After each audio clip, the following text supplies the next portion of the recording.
This year is just 3 months old and we have already seen some really good phones in the price segment of 25,000 rupees. For starters, we have the Poco X6 Pro that launched in January and brings rock solid performance. And then came the Nothing Phone 2A in March that brings standout design and really premium user experience. And now the OnePlus Nord CE4 is launching and it's gonna take on the competition. Well, we have been testing the OnePlus Nord CE4 for over 2 weeks now and this is a full review. Apart from that, we'll also be answering some of the questions that you guys asked us on X, so stick till the end and let's get started. Starting off with the unboxing experience, you do feel pampered as you get a lot of stuff here. The 100-watt SuperVOOC charging brick, red USB-A to USB-C cable, SIM ejector tool, pre-applied screen protector, a case and of course the phone itself. When I first took this phone out of the box, I absolutely love the design. Especially this marble looking back. Although it's plastic beat the back or the frame, but the phone does look premium. It's also not the thinnest, but it is quite light even though it packs a 5500 mAh battery. Plus it's IP54 rated so it can handle light splashes. Apart from that, you get an IR blaster on top along with all the usual stuff, a USB-C port, speaker grills, 2 microphones, volume and power buttons and a dual SIM plus microSD slot. And if you're looking for the alert slider, well, it's not there, even though it's the most requested thing by OnePlus users. Okay, let's talk about this display now. Nord CE4 features a 6.7-inch 120Hz Full HD Plus AMOLED screen with HDR10 Plus support, an in-display fingerprint scanner which works quite fast and accurately, and twice reinforced Panda Glass protection. The display has nice punchy colors thanks to the 10-bit panel, and excellent contrast, and since it is HDR10 Plus certified, you can watch HDR content on YouTube and Netflix. Now here's a quick thing, the HDR support on Netflix was not showing earlier, but after an update, it got working. That said, the movie watching experience on this phone is very good with stereo speakers that can get quite loud, and there is no distortion even at max volumes. There's no Dolby Atmos support here, but you do get hollow audio for high-res surround sound. Also, the phone has an Aqua Touch display, which is something we have seen on OnePlus 12 series phones as well. And basically, this means that you can use the phone with wet fingers or in the rain. Screen is also pretty bright. And in our testing, we got brightness rating of around 920 nits in HDR content, which is lower than the claimed 1100 nits,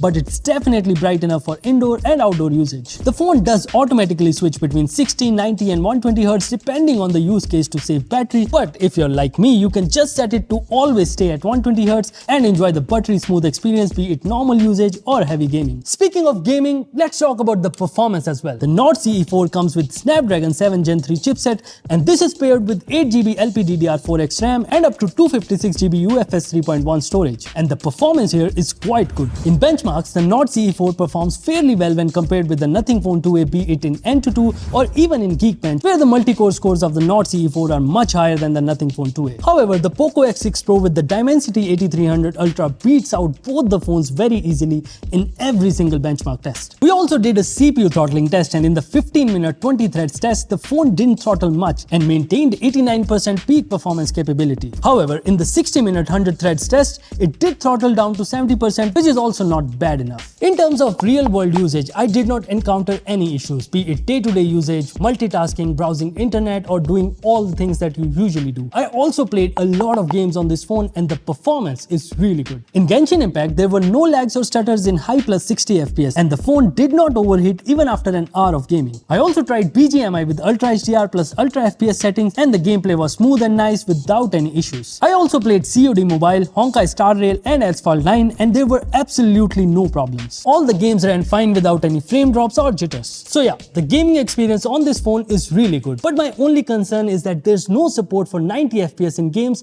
which could have made things much better. Now that we have talked about performance, let's check out the software. Where you get the Oxygen OS 14 based on Android 14 here, which means a clean software experience without any ads or recommendations. There is almost no bloatware here other than Netflix and a few OnePlus apps which you can uninstall if you don't need them. The Nord CE4 also has the full version of Link to Windows, so you can even use your Android apps on your Windows PC. Plus, OnePlus has promised 2 OS updates and 3 years of security patches, while the competition provides 3 OS updates. So the software is pretty sorted, but what about the cameras? Let's find out. The Nord CE4 has a dual rear camera setup with a 50 megapixel primary sensor with OIS and an 8 megapixel ultra wide sensor. I took a lot of pictures with this phone, but the camera performance is sort of a mixed bag. See, in daytime, the primary camera takes decent pictures with good amount of detail. However, the colors are slightly faded out for some reason, as you can see. When it comes to photos of human subjects, the phone again takes decent photos, but there is some over sharpening here. I also took some portrait shots, and as you can see here, the blur kinda looks nice and the details are better, but the edge detection is definitely not the best in the price range. In low light, the Nord CE4 isn't as good as the Nothing Phone 2a, but it's better than the Poco X6 Pro, which doesn't seem to have very good low light performance. In terms of video, the phone supports 4K 30fps videos with OIS. The video quality here is good. On the front, you get a 16 megapixel selfie camera, and selfies from Nord CE4 do look quite sharp and nice. You get good details and the colors look nice too. You get portrait mode in the front camera as well, and yeah, in the daytime these pictures look nice. However, in low light, the photos from the front camera are not as good as the other phones. In comparison with the Phone 2a and the X6 Pro, the Nord CE4 definitely lacks in the camera department, as you can see from these photos. Be it the daytime or low light photos, both the Phone 2a and the X6 usually performs better than the Nord CE4. However, we have seen similar things happen with the OnePlus Open LYT-808 sensor as well,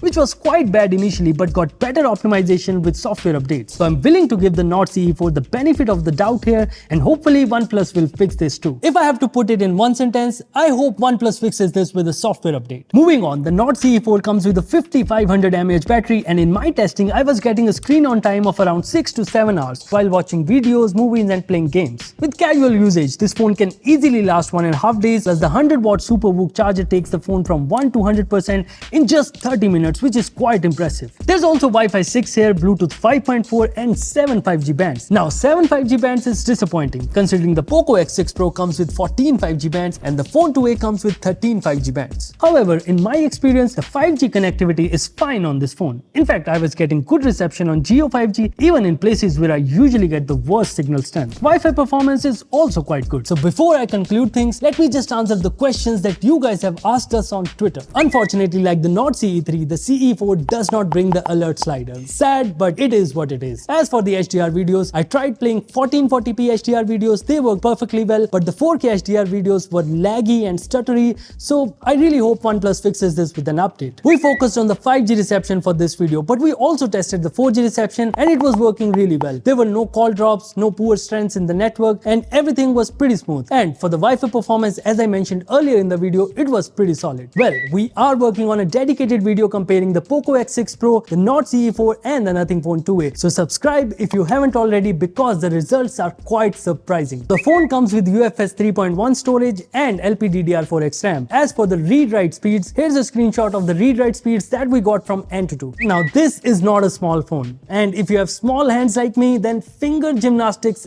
are required. Okay, it's time for the verdict. Should you buy the Nord CE4 at 25,000 rupees? Well, if you want good software experience, good processing power, a big battery and a charger in the box, you can definitely consider this option. However, if cameras and comparatively cleaner software experience are your biggest priority and you're okay with a not so powerful processor, you can go with the Nothing Phone 2a. Lastly, if performance and display matters the most to you and you're okay with HyperOS, then Poco X6 Pro is the one for you. Well, that was it from my side. If you have any more questions about this phone, well, you shouldn't have after watching this detailed video. But if you still have any questions, ask us in comments and we'll answer them. Thank you for watching, and I'll see you in the next one. Now there's a bit of a situation here. Nord 3 is also available at 26,000 rupees on Flipkart, so